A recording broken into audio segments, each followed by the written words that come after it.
សួស្តីទាំងអស់គ្នាបងប្អូនជំរាបសួរបងប្អូនទាំងអស់គ្នាសែមួយថ្ងៃនេះខ្ញុំចង់មកប្រតិកម្មរឿងរដ្ឋាភិបាលអាយ៉ងកញ្ជះយន្តអថោកទៀតដែលអនុញ្ញាតឲ្យជនជាតិអន្តោប្រវេសន៍យួនអត្តសញ្ញាណបានអញ្ចឹងណាឬក៏ឲ្យយួននៅស្របច្បាប់ហ្នឹងហើយហ្នឹងហើយតាមពិតទៅវាមិនជាបញ្ហាទេបើសិនជាដូចជាប្រទេសគេដទៃដែលមានមេដឹកនាំគេល្អត្រឹមត្រូវមានមេដឹកនាំគេជាយកចិត្តទុកដាក់នឹងស្រឡាញ់ប្រទេសជាតិគេស្រឡាញ់ពលរដ្ឋគេខ្លាចបាត់បង់អ្វីជារបស់គេឲ្យជនបរទេសអនុញ្ញាតឲ្យជនបរទេសក៏មានបញ្ហាអ្វីក៏គ្មានបញ្ហាអ្វីដែរសម្រាប់ប្រទេសគេតែចំពោះប្រទេសយើងវិញគឺមានបញ្ហាមួយដ៏ធំសម្រាប់ខ្មែរយើងគឺជាបញ្ហារបស់យើងទាំងអស់គ្នាគឺជាការភ័យខ្លាចរបស់ពលរដ្ឋយើងទាំងអស់គ្នាដោយតែមេដឹកនាំរបស់យើងមិនមែនជាមេដឹកនាំរបស់ខ្មែរគឺជាមេដឹកនាំរបស់យួនដែលវាលើកបន្ទប់អញ្ចឹងហើយគឺពួកយើងទាំងអស់គ្នាដែលជាខ្មែរគឺយើងមានការភ័យព្រួយខ្លាចនឹងបាត់បង់ប្រទេសយើងនៅថ្ងៃក្រោយអញ្ចឹងហើយគឺមិនបាច់ថាខ្ញុំទេគឺជាពិសេសគឺបងប្អូននៅស្រុកខ្មែរតែម្ដងដែលគាត់មានការភ័យខ្លាចដែលគាត់ឃើញទង្វើការដឹកនាំរបស់រដ្ឋាភិបាលសពថ្ងៃគឺជាទង្វើមួយដែលខុសពីប្រទេសដទៃចាចឹងហើយសូមឲ្យបងប្អូនជួយ share ផងដើម្បីឲ្យលើដល់រដ្ឋាភិបាលកញ្ជះដល់ថោកទៀតរបស់យួននៅលើទឹកដីខ្មែរយើងណាឲ្យវាភ្លឺភ្នែកម្ដងហ្នឹងហើយឲ្យវាចេះខ្មាស់គេផងរស់នៅក្នុងជាមនុស្សណាមានសាច់ជាតិនឹងគេដែរមានប្រទេសនឹងគេដែរប៉ុន្តែ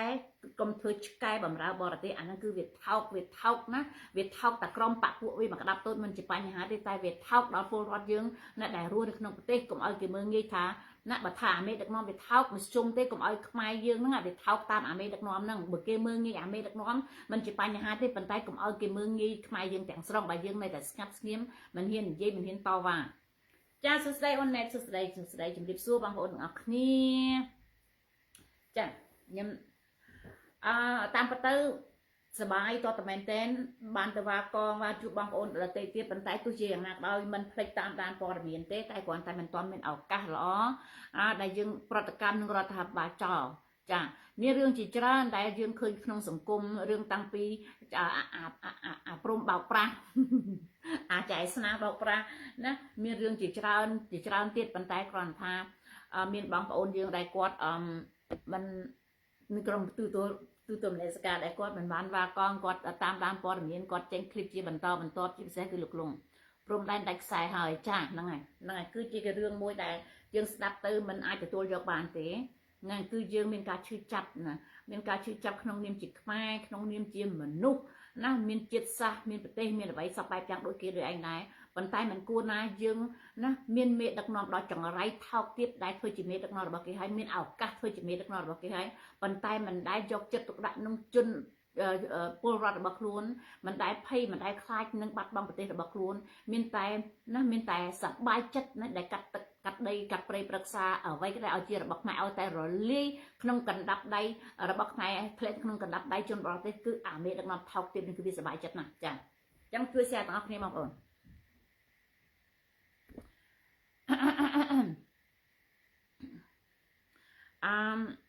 បងប្អូនដឹងស្រាប់ហើយណាហ្នឹងហើយខ្ញុំ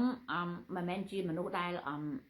រុំទុំរុយទុំមិនបអីទេណាហ្នឹងហើយហើយបើសិនជាមានកូនមានវងឆ្កែណាចូលមកទេគឺខ្ញុំញាក់មាត់ស្រួចស្រាប់ផងណាសំពងអត់មេតាទេណាហ្នឹងហើយពីព្រោះពេលវេលានេះមិនមែនជាពេលវេលាដែលត្រូវខ្មែរយើងត្រូវល្ងងខ្លៅបន្តស្លូតតទៅទៀតទេការស្លូតស្បូតរបស់ខ្មែរការរុំទុំរបស់ខ្មែរគឺជាការត្រូវការចាំបាច់របស់យួនដែលត្រូវការនៅដែលត្រូវការវាមិនចង់ឲ្យយើងតបវាមិនចង់ឲ្យយើងតវាមិនចង់ឲ្យយើងឆ្លាតវាមិនចង់ឲ្យយើងឆ្នើវាចង់ឲ្យយើងស្លូតងាប់តែម្ដងអាហ្នឹងគឺយុទ្ធសាស្ត្រយួនអញ្ចឹងឯងចាសួស្តីបងប្អូនអ្នកមកក្រោយហ្នឹងហើយខ្ញុំបានឃើញបងប្អូនគាត់ខ្មែរយើងខ្លះនៅក្រៅប្រទេសគឺគាត់ហ៊ានតវ៉ាដោយសារតែទង្វើរដ្ឋាភិបាលសពថ្ងៃគឺជាទង្វើមួយណាដែលអនុញ្ញាតឲ្យជនអន្តោប្រវេសន៍យួនស្របច្បាប់នៅស្រុកខ្មែរស្របច្បាប់គេហៅគេអត្តសញ្ញាណអញ្ចឹងណាអត្តសញ្ញាណឲ្យទៅជនបរទេសយួនស្របច្បាប់ទាំងអស់នេះហើយគឺយើងមិនពេញចិត្តទេសៀមមួយបងប្អូនសៀមមួយជំរកកន្លែងសៀមឃើញរបស់ខ្ញុំសៀសិនហ្នឹងហើយ សូមឲ្យបងប្អូនពិចារណាទាំងអស់គ្នាយើងមិនបាច់ទៅ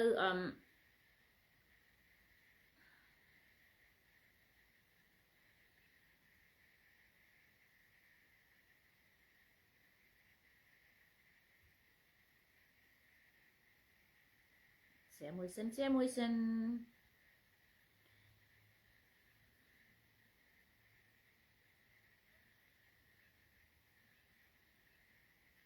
សូមខ្ញុំអត់សូវចេះហៅឈ្មោះបងប្អូនទេមិនចេះទេប៉ុន្តែ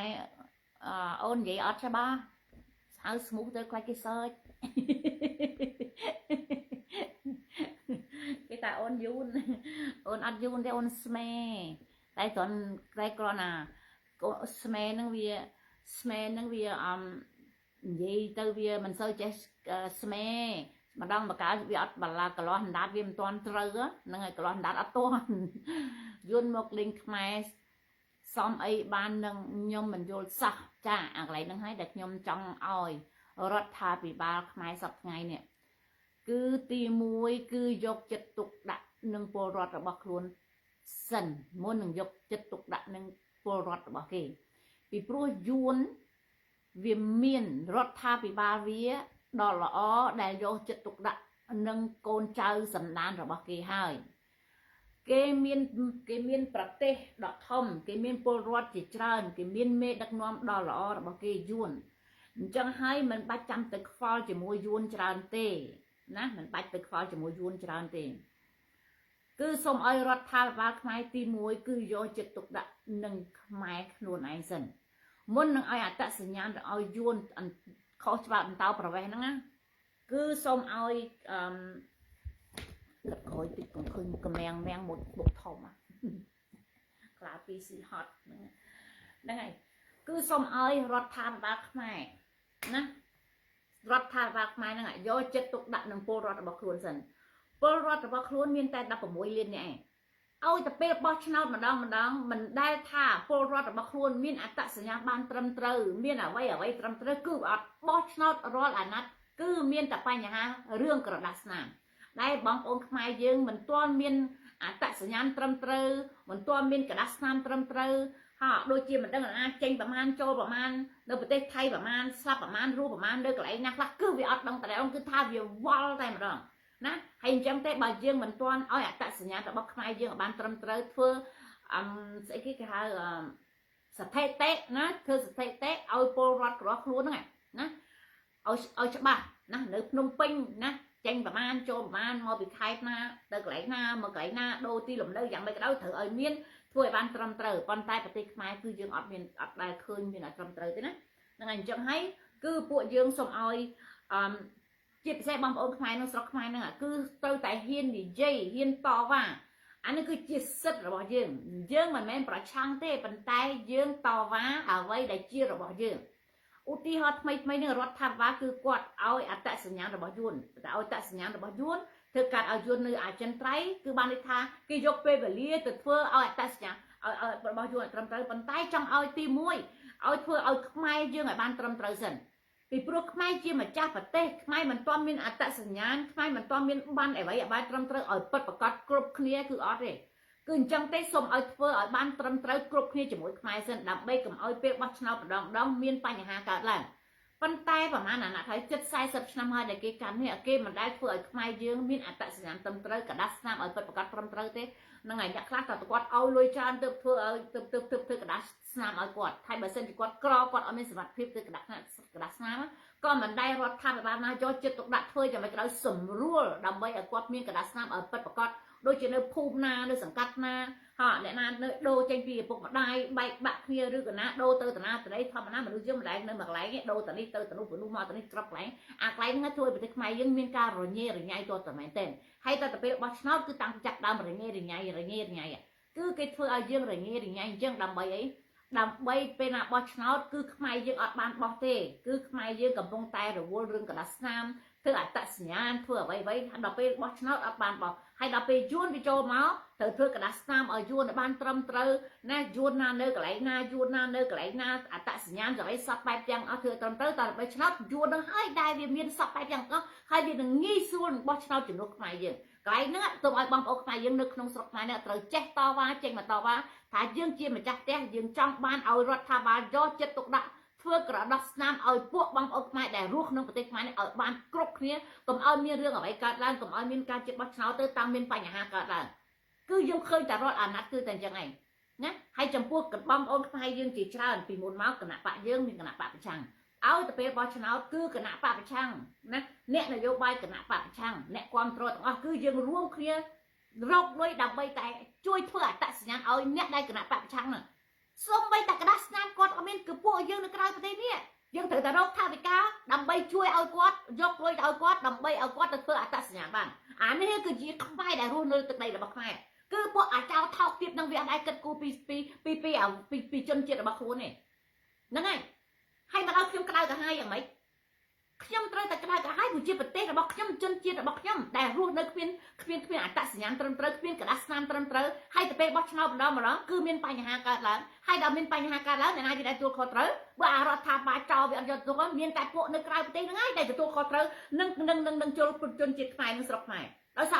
សារយើងជាខ្មែរយើងចង់ឲ្យខ្មែរមានអត្តសញ្ញាណត្រឹមត្រូវយើងចង់ឲ្យដឹរបោះឆ្នោតជ្រើសរើសមេដឹកនាំឲ្យអ្នកណាដែលគាត់ពេញចិត្តនឹងអាចទទួលយកបាន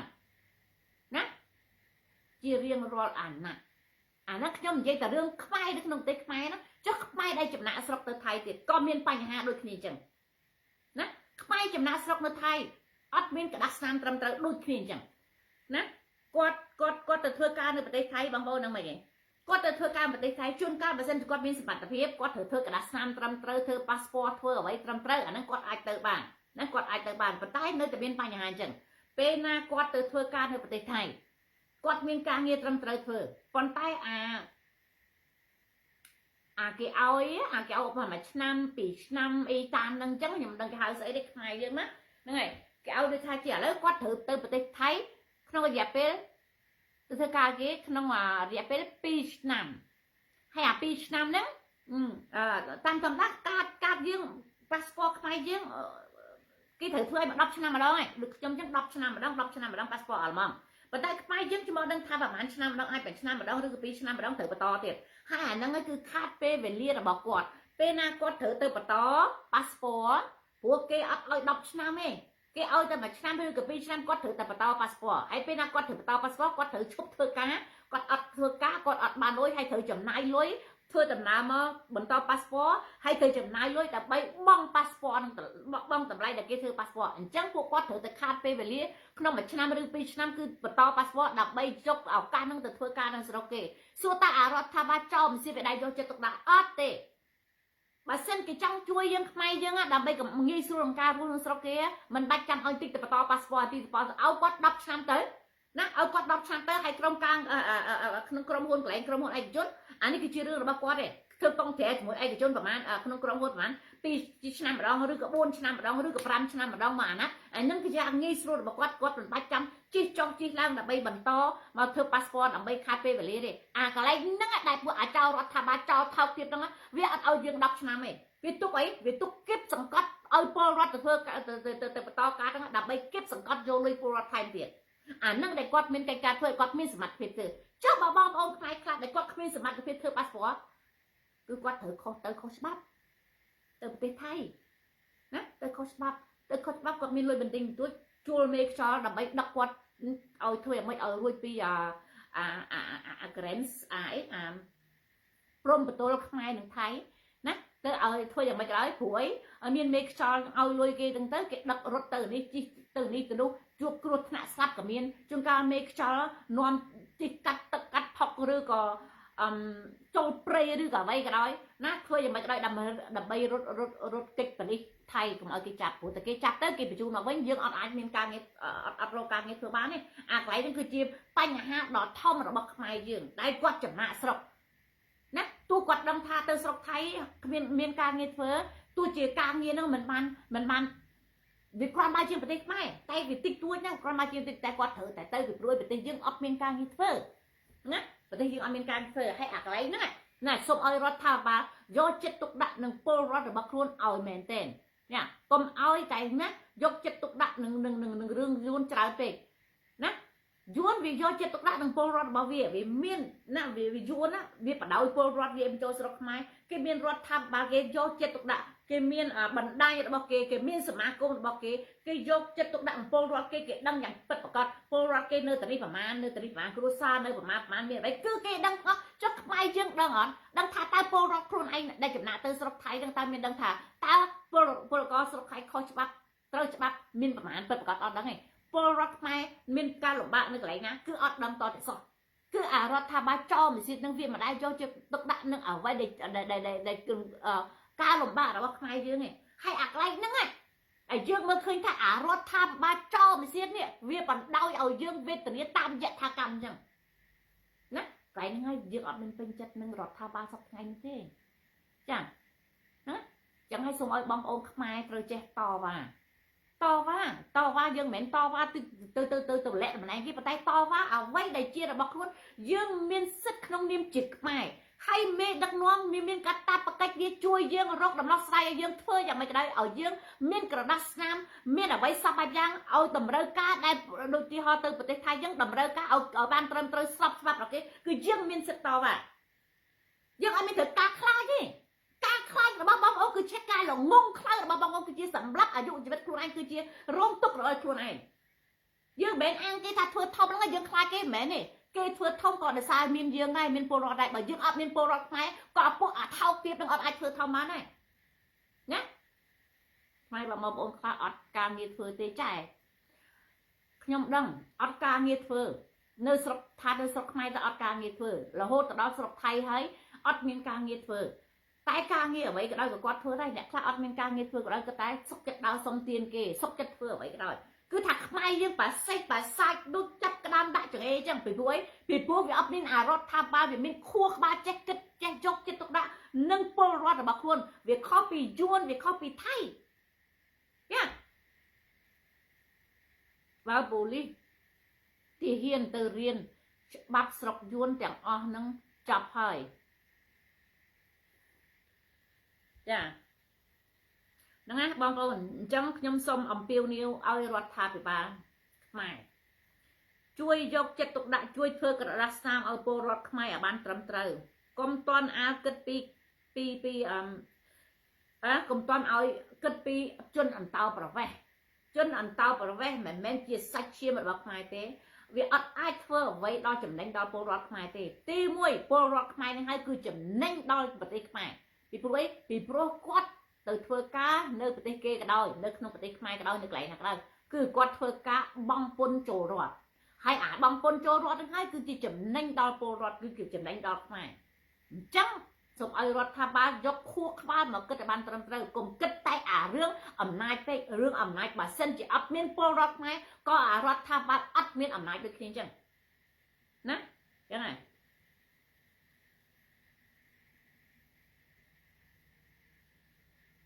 ចាចឹងសូមបងប្អូនជួយ share ម្នាក់មួយដើម្បីឲ្យលឺទៅដល់អារដ្ឋាភិបាលដល់ថោកទាបកញ្ចេះដេរឆានក្រោមបាតជើងក្រោមធុយរបស់យួនឲ្យវាលឺឲ្យចេះញាក់ខ្លួនឲ្យវាចេះខ្មាស់យួនខ្មាស់ប្រទេសដទៃផងឲ្យវាចេះមើលប្រទេសដទៃតែប្រទេសគេដទៃគេណាគេដូរក្នុងមួយអាណត្តិរដ្ឋាភិបាលគេដូរមេដឹកនាំគេយ៉ាងម៉េចគេយកចិត្តទុកដាក់នឹងប្រទេសគេយ៉ាងម៉េចជាពិសេសឲ្យចេះខ្មាស់យួននឹងតែម្ដងណាតែយួនវិសង្គមនេះហេតុអីបានអាចវាមើលថែទាំពលរដ្ឋវាបានល្អហេតុអីបានជាវាណាធ្វើក្រដាសស្នាមដែលពលរដ្ឋគេមាន70 80លានអ្នកជាងឡើងដល់100លានហើយតាមមើលនេះណាមានអាច100លានហើយគេអាចចូលចិត្តទុកដាក់ឯងមានតែ6 10លានអ្នករញ៉េរញ៉ៃដូចក្តាមចាក់ឡើងចង្អេសួរថាមានចេះខ្មាស់គេដែរណាអារដ្ឋាភិបាលចោលថោកទៀតអាហ៊ុនខ្វាក់ណាអាហ៊ុនរន្ទះបាញ់ចំកដាលអាភ្នែកបខាងនោះហ្នឹងហើយចាសួស្ដីអ្នកមកក្រោយខ្ញុំក្តៅឲ្យទៅនឹកឃើញរឿងខ្មែរម្ដងមានការឈឺចាប់ពីព្រោះយើងមិនគួរណាមានត្រកូលចង្រៃជាតិវាមកកើតឈាមខ្មៅចុយម្ដាយវាមកកើតលើទឹកដីខ្មែរឲ្យវេទនាដល់យើងទាំងអស់គ្នានេះណាបើយើងក៏មានអាមនុស្សចង្រៃដល់ថោកទាបហ្នឹងយើងអត់មិនចាំបាច់វេទនាណា30-40ឆ្នាំជប់បុកអាមនុស្សដដែលវេទនាតកូនតចៅយ៉ា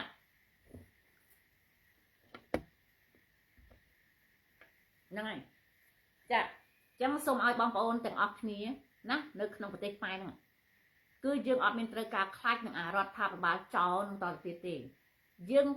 ក្នុងនាមជាខ្មែរជាម្ចាស់ប្រទេសគឺយើងមានសិទ្ធិតវ៉ាទាមទារឲ្យអារដ្ឋាភិបាលចុយម្រាយថោកទៀតផ្ទះបាញ់អាម្ចាស់រៀងក៏អាខ្វាក់មកយើងទៀតហ្នឹងឲ្យវាយកចិត្តទុកដាក់ព្រោះយើងជាមនុស្សជាពលរដ្ឋខ្មែរនៅលើទឹកដីរបស់ខ្មែរធ្វើក្រដាស់ស្នាមឲ្យពួកយើងខ្មែរជាខ្មែរឲ្យបានត្រឹមត្រូវឲ្យបានល្អត្រឹមត្រូវដើម្បីការបោះដើម្បី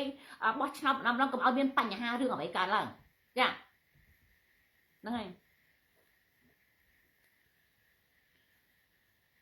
វងម៉ៅខ្ញុំកំពុងខ្ញុំកំពុងឡាយខ្ញុំកំពុងឡាយញាបសួរបងខ្ញុំកំពុងឡាយខ្ញុំកំពុងតែឡាយស្អីក៏លឺតោះស្អីតែក្នុងក្រុមគាត់ខលចុចម្ដងគាត់ខលម្ដងទៀតយើងតប្រាប់គាត់ឲ្យដឹងយើងគាត់ហៅទៀតហើយយ៉ាប់មែន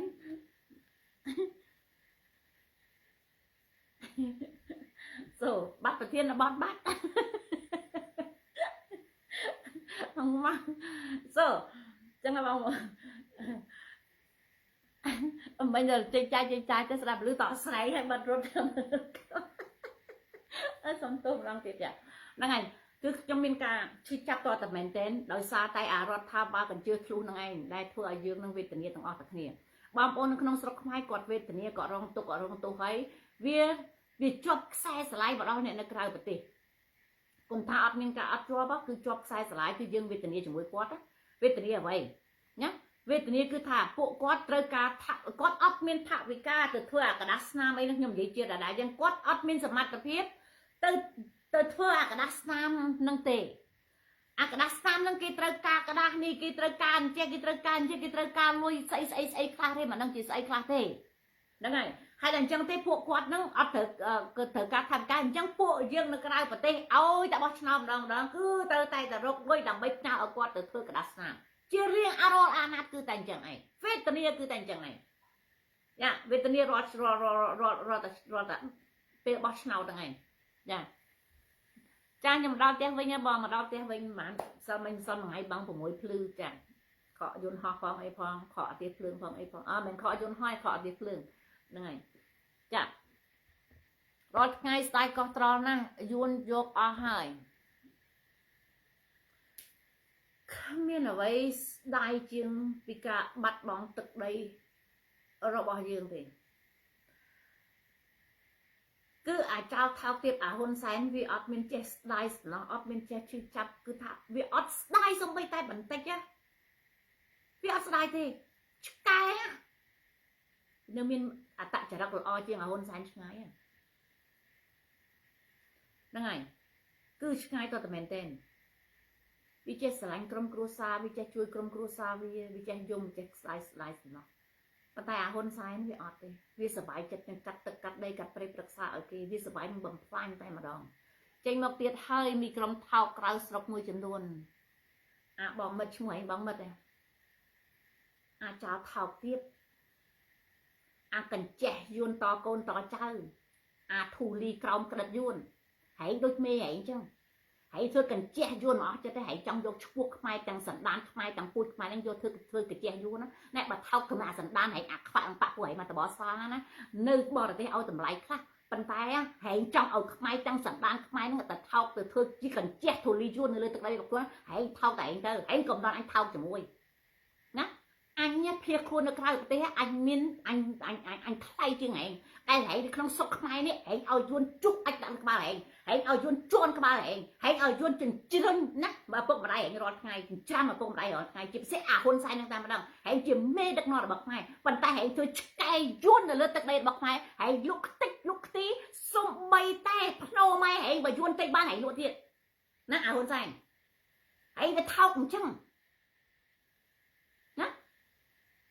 ហែងធ្លាប់លើសូគេដៀលឆ្កែអាឆ្កែដេកផេះពួកហែងសិតតែពួកអាឆ្កែដេកផេះសុំទោសបងប្អូនខ្មែរដទៃទៀតណាខ្ញុំចូលជាអាណាដែលវាតាំងខ្លួនជាខ្មែរប៉ុន្តែវាបាត់ដៀលអ្នកក្រៅប្រទេសណាបើសិនជាបាត់ទឹកបាត់ដីបាត់ព្រៃភាសាបរទេសគេមិនដែលដៀលអ្នកនៅក្រៅប្រទេសគេមិនដែលណាចោតអ្នកក្រៅប្រទេសគឺអ្នកអាឆ្កែពួកហែងក្នុងស្រុកណាអាឆ្កែដេកផ្ទះហ្នឹងអាឆ្កែយាមផ្ទះហ្នឹងអាឆ្កែផេះហ្នឹងដែលគេសំពងក្បាលហែងដឹងអត់ hãy đang hai cứ chỉ mà nút đó thao tiếp cái thao tiếp đây hãy rút không tiếc mà hãy bằng đau vua nào cho sọc bài hãy là hãy đi xây to và rót tha ba trao cái che vua nó bị ôi ta sẽ nhàn vua hãy mới đi to và vì ôi vua boss nó lên tới đây mai bên nào biết nó phải do ba chơi bài hãy từ các ai kia hãy chứ chấp hả bờ hãy chỉ mai hãy chứ chấp hay nè tại bờ hãy chỉ vua hãy sẽ bài chết hãy luôn lên tới đây là bắt mai hãy sẽ bài chết đòi miên mê đất ngon cái cần che vua thao tiếp đại viết thư cần che vua ôi ta sẽ nhà vua boss nó vua này nhé mai là ông khai trao thao tiếp bong ông khai là tiền tiết cho mọi chuyện chúng ta chỉ mai cho nó ở ông khai này anh ba bảy hơi á bà vuông mơ như ba sầm đan hãy thao tiếp bà ba lẻ nhé vì mình chỉ bánh hàng đó anh nhỉ vì mình chỉ bánh hàng đó bị phốp lô cái tay bà vuông mơ nghi bay đằng sau mơ nghi mê đất non hai từ bánh hàng bay từ phốp lô nè từ anh thử sầm pong ba thao tiếp bay chừng anh mình sắp chết tôi che vuông nè hẹn cầm pơ sầm đan nâng ta nè các bạn pơ sầm đan nâng ta phụ công nặc lắp tôi ta đang trong tôi cái che vuông biết là một âm nái bị chốt nó âm nái bị cốt nó âm nái bị áp lên cái này từng vì sốc chặt lẽ bong tất đây prey bác sĩ đang bây giờ cần che yuan anh cho thao tiếp anh nhá ấy nơi cào sọc cũng thao cái hiện thế là thao hả là ấy nó có trao bắt nó hãy hiên tranh bắt to vào hả hãy lấy rót tham ba trong ta sẽ nhà yuan nơi kia chân ta hãy hiên to vào hả cho thao tiếp hãy hiên to vào hả cái dục bài dục ẩm hộp ha cái ọt ở hãy tra hay cái sốc chật dục bỏ trao hãy hiên to và hãy hiên xong cái tra họ ọt đấy xong cầm bỏ trao đây bài nâng ọc trong mau trong ọt kia hãy hiên xong bây ta chung chiều vật hãy hẹn ca bia bà nó hãy trao trời với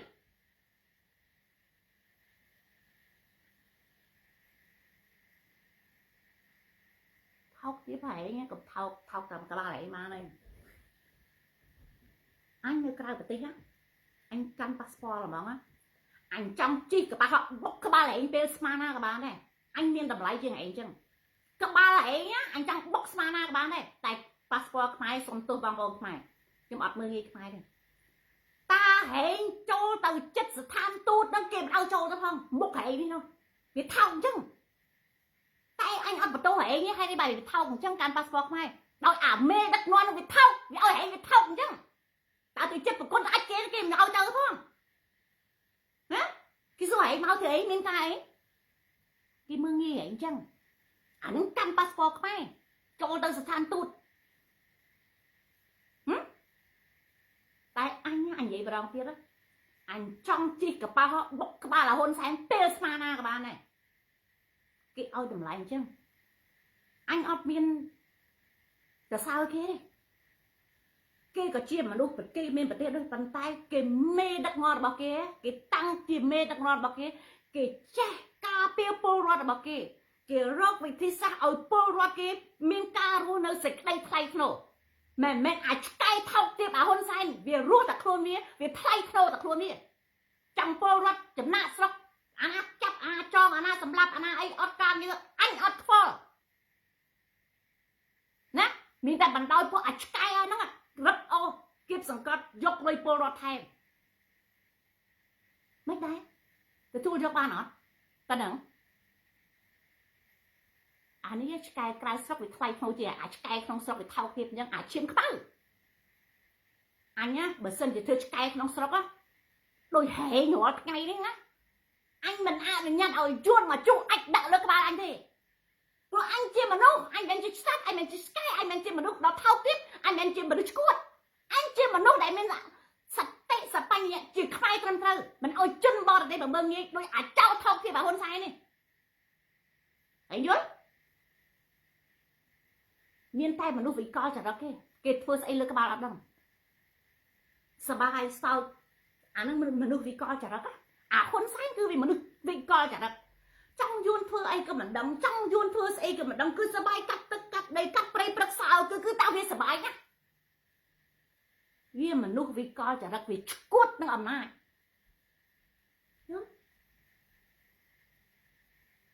cô mình chơi mà lại phiền thằng trọi sao mấy đấy cho nó tiết này anh sờ bài ở phố ấy cho mà nè rồi anh cầm pông các bạn này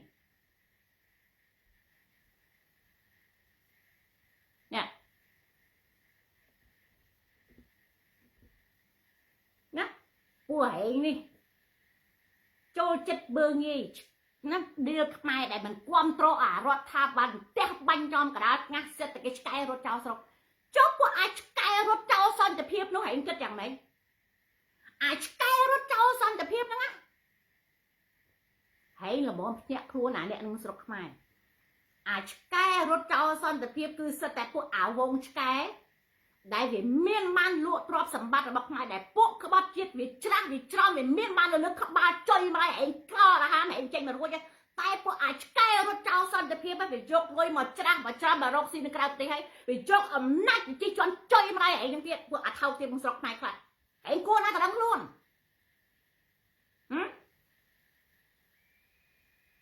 ពួកអញហ្នឹងរត់ចោលស្រុក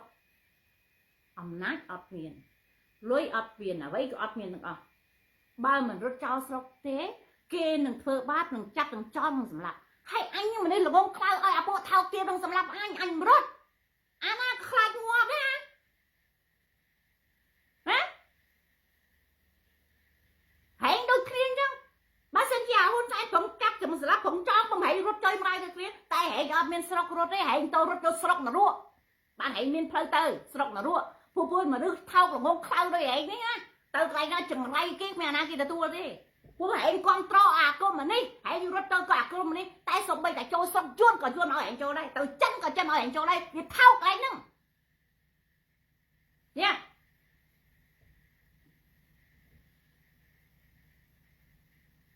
ចាសម័យលោកហ៊ុនសែនបនក៏ធ្វើឈើក៏កាប់ក៏ជន់មន់ក៏ជលខ្ចីបនក៏មានអាភៀនក៏ជួញដីរួញក៏ច្រើនយួនរួញយួនក៏ច្រើនចាវាមានគ្រប់រឿងទាំងអស់តែវាអាខ្មែរល្ងងខ្លៅចុយតម្រៃវានឹងវាអត់ដឹងខ្លួនទេណាវាសុកវាយកតែអារឿងអភិវឌ្ឍបន្តិចបន្តួចយកមកនិយាយអញប្រាប់ពួកឯងទៅអភិវឌ្ឍវាតែងតែមានហើយវាតែងតែមាននៅកន្លែងណាក៏ដោយប្រទេសកុម្មុយនីសកន្លែងណាក៏ដោយវាត្រូវតែអភិវឌ្ឍវាត្រូវតែមានប៉ុន្តែប្រទេសបែបអភិវឌ្ឍនេះវាមិនមែនអភិវឌ្ឍដែលជារបស់រដ្ឋគឺអភិវឌ្ឍក្រុមហ៊ុនឯកជនរបស់រដ្ឋខ្លាយជារបស់ឯកជនរបស់រដ្ឋខ្លាយជារបស់ក្រុមហ៊ុនរបស់អាត្រកូលឃាតករអាត្រកូលហ៊ុននិងបពពួករបស់វាកន្លែងណាជារបស់រដ្ឋលែងជារបស់រដ្ឋអស់ហើយតែពួកអាចោថោកទៀតអាល្ងងកប់ផ្ទះបាញ់ចំកដាឆ្ងាយអីវាអត់យល់យ៉ាអសូរឡាយពេក3អត់ដឹងផងហ្នឹងព្រោះអីពីព្រោះអីឃើញឈ្មោះនៅក្នុងហ្នឹងក៏ចេញឡាយក្នុងពេក3ក្នុងពេក4បានមើលផងអញ្ចឹងមកមាន view គេបិទអញ្ចឹងណែព្រោះអត់មានឃើញស្អីចូលទៅក៏ឃើញនៅត្រឹមហ្នឹងអញ្ចឹងមិនឆ្ងល់ពេកអត់មាន view ដោយសារគេបិទហ្នឹងឯងពេកវាខូចចាnó mình khích man mưa trong trâu rồi đã mà prao sân nó dài vẽ sân nó chẳng cần việc khăng pek đại gai pek dạ nè ai bữa tha pek kia bắt thấy dương trong xe đách mi đây có cái mồm cười chẳng cần phải chọc cầm lần ấy chẳng lần ấy nè còn là trong tranh prap ná bộ à rót tha ba cần che chuột là thao tiếp ơi nè lầm mom nhẹ khuôn chỉ khuôn cái khuôn chuôn khuôn tẹt bánh buôn sám sai sập năm là mom khai chỉ mai đâm khuôn tập mà quên cứ mai riêng việc lia hơi giờ mai phải chạy cái tê vi chia sập ngay nè nè và tê kia thì môi nẹn vô bay cái sluộc kia cái cặp cặp chả cái sluộc kia nó bị sầm đây cái thôi sừng kia bị sầm đây đầm bay rốc đầm nó sai chun porot kia rốc cái ti sa đầm bay chun porot chui porot kia nèแต่សូមឲ្យអារដ្ឋាភិបាលបញ្ជាក់ដល់ថោកទៀតនោះកុំឆ្លោះជាមួយខ្មែរបង្កើតសត្រូវជាមួយខ្មែរចង់ឈ្នះចាញ់ខ្មែរប៉ុន្តែទីបញ្ចប់គឺវាហែងក៏ចាញ់ខ្មែរទាំងអស់គ្នាគឺចាញ់គឺហែងក៏ចាញ់យួនហែងក៏ចាញ់ចិនហែងអត់មានឈ្នះទេហែងឈ្នះខ្មែរប៉ុន្តែនៅហែងចាញ់យួននៅទៅកាជះយួនដល់ដែរអំណាចហែងនៅតែក្រុមយួនដល់ដែរវាអត់មានអីលើហ្នឹងវានៅតែថោកជាងឆ្កែឆ្មាទៀតវាថោកជាងអាចឆ្កែអាចឆ្មាទៀតចាហ្នឹងហើយចឹងណាសូមឲ្យពួកអាចោថោកទៀតឯងយកណាឲ្យពលរដ្ឋខ្មែរធ្វើกระดาษស្នាមអត្តសញ្ញាណឲ្យខ្មែរឲ្យបានត្រឹមត្រូវព្រោះចិត្តបោះឆ្នោតហើយកុំបង្ខំធ្វើឲ្យយួនច្រើនពេកយួនទុកសិនយួនទុកមួយឡៃសិនវាអត់មានតែការចាំបាច់ទេ យួនជន់អន្តោប្រវេសន៍អត់មានត្រូវការចាំបាច់ធ្វើអត្តសញ្ញាណឲ្យវាចូលជាអត្តឲ្យវានៅអចិន្ត្រៃយ៍គឺអត់ត្រូវការចាំបាច់ទេឲ្យខ្មែរធ្វើបានត្រឹមត្រូវសិនពីព្រោះនៅប្រទេសថៃនៅកន្លែងណាក៏ដោយជនអន្តោប្រវេសន៍គេមិនដែលទៅចាប់អារម្មណ៍ឈឺក្បាលហាត់ថ្ងៃគិតគួរឲ្យបានត្រឹមត្រូវអ្នកនេះមក10ឆ្នាំ20ឆ្នាំ30 40ឆ្នាំហៅមកដើម្បីឲ្យអត្តសញ្ញាណមានសិទ្ធិត្រឹមត្រូវគឺអត់ខ្វល់ទេសំខាន់គេរកវិធីសាស្ត្រជូនពលរដ្ឋគេសិនធ្វើกระดาษស្នាមឲ្យពលរដ្ឋគេរស់នៅបានត្រឹមត្រូវសិនធ្វើមិនក្រៅធ្វើយ៉ាងមិនក្រៅសម្រាលណាធ្វើឲ្យជួយពលរដ្ឋគេងាយស្រួលក្នុងការធ្វើ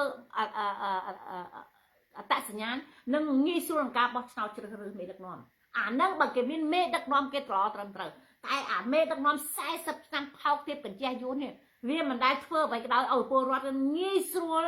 ណាធ្វើយ៉ាងមិនក្រៅងាយស្រួលក្នុងការរៀបចំការបោះឆ្នោតឲ្យពលរដ្ឋមានការងាយស្រួលឲ្យតែបោះឆ្នោតចេញមុខមកទៅបង្រៀនពលរដ្ឋឲ្យធ្វើអញ្ចេះបង្រៀនឲ្យខ្វែងនៅកន្លែងនេះបង្រៀនអញ្ចេះអាណាបោះឆ្នោតដដែលតែបង្រៀនគេអាថោកទៀបហើយគាត់ថោកទៀបស្បើមណាបើនិយាយវិញនិយាយពីបើនិយាយវិញហ្នឹងហើយបើនិយាយវិញអូគេយកពីការអភិវឌ្ឍស្អីណាមកនិយាយសពបែបយ៉ាងណាប៉ុន្តែអាបោះឆ្នោតនៅតែជំនាញដដែលនៅតែដល់ខ្វែងនៅតែដល់អញ្ចឹងហើយមកប្រទេសគេមកបោះឆ្នោតគេមិនដែលទៅខ្វល់ហងដូចខ្ញុំទៅបោះឆ្នោតគេផ្ញើกระดาษមកផ្ទះមកមើលទៅអ្នកនយោបាយប៉ាណាយើងខ្វែងហើយផ្ញើតាមប៉ុស្តិ៍ក៏ទៅវិញក៏បានយើងទៅផ្ញើទៅតម្លាក់ហ្នឹងក៏បានអត់មានអាណាចាប់អារម្មណ៍មានអាណាខ្វល់ហ្នឹងពីព្រោះមនុស្សម្នាក់តែចូលជនជាតិរបស់គេហើយគឺគេមានអត្តសញ្ញាណត្រឹមត្រូវគេដឹងពិតប្រាកដច្បាស់លាស់អ្នកនេះនៅកន្លែងនេះអ្នកនេះនៅកន្លែងនេះពេលរបស់ឆ្នោតផ្ញើតែกระดาษស្បត់គ្រប់គ្នាទៅអ្នកឯងចង់បោះក៏បោះមិនចង់បោះក៏អត់ជាបញ្ហាអាហ្នឹងគេបានគេហៅថាជឿនលឿនចុះឯងជឿនលឿនហីនិយាយពីផ្ទះមើលទៅដូចធំជាងវាំងស្ដេចទៀតជីសិតតាឡានស្អីទំនើបស្អីសពតែថាទំនើបជាងប្រទេសគេផងស្រាប់តែបោះឆ្នោតកន្ត្រាក់វេទនាជាងកន្ថោអាចទៀតពួកអាកថោអាចយ៉ាបងស្រីនៅក្រៅប្រទេសលេងអ្នកគ្រប់គ្រងសម្ដេចយ៉ា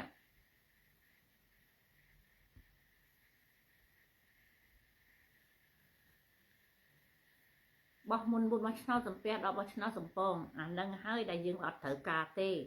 យើងអត់ត្រូវការពេលបោះឆ្នោតម្ដងសំពះសំពងអីនឹងវាអត់ត្រូវការទេព្រោះបច្ចេកទេសវិទ្យាជឿនលឿនណាស់នៅកន្លែងណាក៏ដោយជឿនលឿនណាស់វាអាចហើយពេលបោះឆ្នោតម្ដងគឺបរទេសគេជំនួយច្រើនណាស់ម៉ាក់មកដូចជប៉ុនប្រហែលលានដើម្បីបើមកសម្រួលក្នុងការរៀបចំការបោះឆ្នោតវាមិនដែលអាចចោលថោកទៀតហ្នឹងវាមានលុយបោះឆ្នោតទេសិតតែជំនួយគេទាំងអស់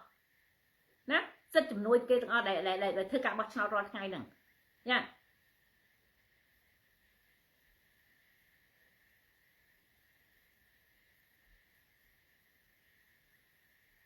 ខ្ញុំមើល comment វាមិនឃើញសោះពីទៅមើលអស់ខ្ញុំអត់មានអីមើលខ្ញុំក្តៅក្រហាយណាពួកអាចោលថោកទៀតហ្នឹងវាមើលងាយខ្មែរពេកណាតែខ្ញុំខឹងអាមេដឹកនាំទៅវាជាដដែលតែសំខាន់គឺខ្មែរខ្លួនឯងផ្ទាល់នេះជួនកាលយើងខ្លាចសមោលខ្លួនឯងយើងខ្លាចខ្លួនឯងគេអត់មានធ្វើឲ្យយើងហងយើងខ្លាចគាត់តែចេញមកតវ៉ាអ្វីដែលជារបស់យើងខ្លាចបាត់ហើយពួកអាហ៊ុនសែនណាវាធ្វើបាបយើងវារករឿងយើងតោះតែយើងធ្វើអ្វីក៏ដោយប៉ះពាល់អំណាចរបស់វាបានវាភ័យវាខ្លាចវារករឿងតែអានេះយើងធ្វើនេះយើងមិនមានប៉ះពាល់អំណាចរបស់វាយើងគ្រាន់តែយើងតវ៉ាដើម្បីឲ្យវាធ្វើអត្តសញ្ញាណឲ្យយើងគ្រប់គ្នាបានត្រឹមត្រូវងាយស្រួលក្នុងការបោះឆ្នោតងាយស្រួលក្នុងការដែលធ្វើដំណើរទៅណាឲ្យមានអត្តសញ្ញាណបានត្រឹមត្រូវអានឹងដែលយើងចង់បានវាអត់មានប៉ះពាល់នឹងអានឹងអំណាចទេហើយគ្រាន់តែប៉ុណ្្នឹងក៏បងប្អូនអត់ហ៊ានចេញមកតវ៉ាដែរឥឡូវគួរណាបងប្អូនចេញមកតវ៉ានេះរឿងទី1រឿងដែលថាគេយកអសរយួនយកមកដាក់នៅតាមចូលទៅក្នុងស្អីណាដើម្បីឲ្យបង្រៀនឲ្យចូលក្នុងមហាវិទ្យាល័យដែលឲ្យខ្មែររៀនគឺកន្លែងហ្នឹងក៏បងប្អូនត្រូវចេញមកតវ៉ាដែរណាយើងអត់មានត្រូវការសង្ងំហ្នឹងគឺជារឿងយើងទាំងអស់គ្នាមិនមែនជារឿងគណៈបកមិនមែនជារឿងនយោបាយគឺជារឿងពលរដ្ឋយើងទាំងអស់គ្នាអញ្ចឹងយើងត្រូវមានសិទ្ធិតវ៉ាហើយអត់មានត្រូវការខ្លាចទេហើយរឿងឲ្យអត្តសញ្ញាណយួនយើងក៏យើងត្រូវចេញមកតវ៉ាជារឿងយើងទាំងអស់គ្នាវាអត់មានពាក់ព័ន្ធនឹងនយោបាយទេយើងជាម្ចាស់ប្រទេសចុះហេតុអីបងប្អូនស្អីក៏ខ្លាចខ្លាចគ្រប់តែមុខអានឹងហើយណា đại cái điều dương thải dương mà lùm nước lùm ngông khai dương vì lùm ngông nha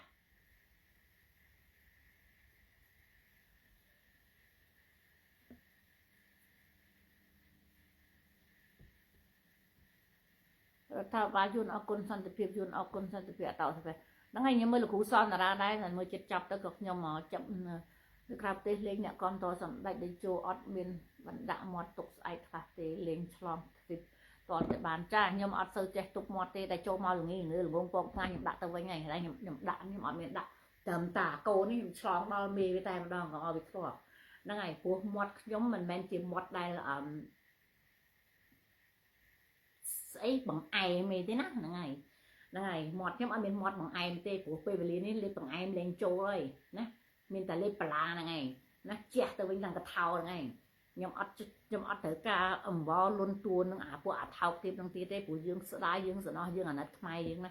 nó ngày của ai dương nó xài sập năm mà dương là cua na tại dương mai dương cua na tại mai dương ca chưa chập rồi dương cứ dương từ tại hiên lẹ băng từ ngọc nè hay cùng kết thắng đời xa phụ dương là cài bờ tê bởi phụ dương không bờ tê ở tê phụ dương mẹ đời xa phụ dương cài bờ tê bởi sân phụ dương không bờ tê ha có phụ dương ruộng kia sạm kia kia phụ dương dương đâm bị sứt rồi dương chẳng bằng cái ao mai dương ao riêng dưa bị bắt lật thịt chỉ tập tay cứ phụ rót min sứtแต่phụ rót min sứt hay cứ dương scot bị sứt rồi dương đừng cao luôn nơi dương cứ dương miên ẩm nải bên này dương scot sứt rồi dương bên nhạc đâm bị cái lại tế sắc cứ dương miên ẩm nảiពលរដ្ឋជាអំណាចហើយអារដ្ឋាភិបាលគឺវាខ្លាចអារដ្ឋាភិបាលខ្លាចអីខ្លាចអំណាចពលរដ្ឋអញ្ចឹងហើយវាសុខចិត្តប្រឡេះម្ដងមួយវាធ្វើម្ដងមួយបន្តិចបន្តួចគឺវាធ្វើប្រឡាយជាងទៅជុំឲ្យយើងរួមគ្នាទាំងអស់មកណារួមគ្នាទាំងអស់មកអាហ្នឹងគឺវាខ្លាចយើងរាល់ថ្ងៃនេះវាកំពុងតែខ្លាចយើងហើយរាល់ថ្ងៃរដ្ឋាភិបាលខ្លាចយើងហើយអាហ៊ុនសែនវាខ្លាចយើងប៉ុន្តែយើងទៅខ្លាចវាវិញបើវាខ្លាចយើងហើយយើងរួមគ្នាសាមគ្គីនេះបុកវាត្រឡប់ទៅវិញញ៉ាបងសួរត្រីបងម៉ៅមិញខ្ញុំប្រាប់តាឡាយអត់លឺតស្រែកដល់រត់ចេញទៅស្រែកខ្ញុំអត់លឺទៀតហ្នឹងហើយខ្ញុំពងឡាយខ្ញុំអត់អាចចូលនិយាយបានទេចាហ្នឹងហើយណាចឹងឯងសូមឲ្យរដ្ឋាភិបាលណាតាំងពីអ្នកនយោបាយជាន់ខ្ពស់ដែលតាំងខ្លួនឯងជាខ្មែរហ្នឹងណាណាគ្រប់ក្រសួងគ្រប់ស្ថាប័នជាពិសេសគឺអាក្រសួងមហាផ្ទៃហ្នឹងគឺសូមឲ្យគិតគូរត្រឡប់មកវិញគិតគូរពីជីវិតពលរដ្ឋរបស់ខ្លួនដែលរស់នៅលើទឹកដីរបស់ខ្លួនធ្វើអត្តសញ្ញាណឲ្យគាត់បានគ្រប់គ្នាទាំងអស់កុំឲ្យមានបញ្ហាអ្វីកើតឡើងហើយកុំអាចចាំបាច់ត្រូវការយកលុយគាត់ត្រូវតែចំណាយទៅចំណាយដូចធ្វើឲ្យយួនអញ្ចឹងចំណាយធ្វើអត្តសញ្ញាណឲ្យគាត់បានត្រឹមត្រូវងាយស្រួលក្នុងការគាត់បោះឆ្នោតម្ដងអត់មានបញ្ហាអ្វីកើតឡើងហើយមួយទៀតគឺឲ្យគិតគូរពីអត្តសញ្ញាណប្រទេសបងប្អូនខ្មែរដែលចំណាក់ស្រុកទៅថៃកន្លែងណាក៏ដោយត្រូវតែធ្វើឲ្យអត្តសញ្ញាណឲ្យគាត់បានត្រឹមត្រូវណាដើម្បីគាត់ងាយស្រួលពេលបោះឆ្នោតម្ដងមិនបាច់ខរត់មកធ្វើអត្តសញ្ញាណរត់មកធ្វើกระดาษនេះធ្វើกระดาษនោះណាដើម្បីឲ្យមានគ្រប់សពបែបយ៉ាងហើយទើបគាត់មានឈ្មោះបោះឆ្នោតបើអញ្ចឹងទេគាត់អត់មានបោះឆ្នោតទេហើយពេលណាបងប្អូនខ្មែរនៅចំណាក់ស្រុកទៅថៃពេលបោះឆ្នោតម្ដងទៅរដ្ឋាភិបាលចំណាយថវិកាក្នុងការធ្វើដំណើរឲ្យគាត់មកធ្វើដំណើរស្រុកខ្មែរចូលមកបោះឆ្នោតបើអត់មានការរៀបចំបោះឆ្នោតនៅក្រៅប្រទេសឲ្យគាត់បោះឆ្នោតបានទេអញ្ចឹងត្រូវតែចំណាយថវិកាឲ្យគាត់ដើម្បីគាត់ធ្វើដំណើរត្រឡប់មកវិញជុំចូលរួមការបោះឆ្នោតអាកន្លែងនេះគឺថារដ្ឋាភិបាលយកចិត្តទុកដាក់អង្គពលរដ្ឋរបស់ខ្លួនពីព្រោះការចំណាយឲ្យគាត់ហ្នឹងមិនមែនយកលុយពីកប៉ៅវាមកណាគឺក៏លុយដែលរដ្ឋដែលគេជួយរដ្ឋាភិបាលពេលបោះឆ្នោតតើពេលបោះឆ្នោតគឺគេជួយមិនដឹងជាបានលៀនទេដើម្បីរៀបចំការបោះឆ្នោតជួយលុយក្នុងការរៀបចំការបោះឆ្នោតគឺកញ្ចប់ថវិកាដើម្បីជួយឲ្យពលរដ្ឋខ្មែរធ្វើដំណើរត្រឡប់មកវិញណាអាហ្នឹងបានគេថារដ្ឋាភិបាលល្អត្រឹមត្រូវចុះបើអារដ្ឋាភិបាលចោលអំសៀតរាល់ថ្ងៃនេះណាវាគិតអញចង់និយាយដល់ពួកចោលថោកភាពនេះចាចាលេ good morning ចា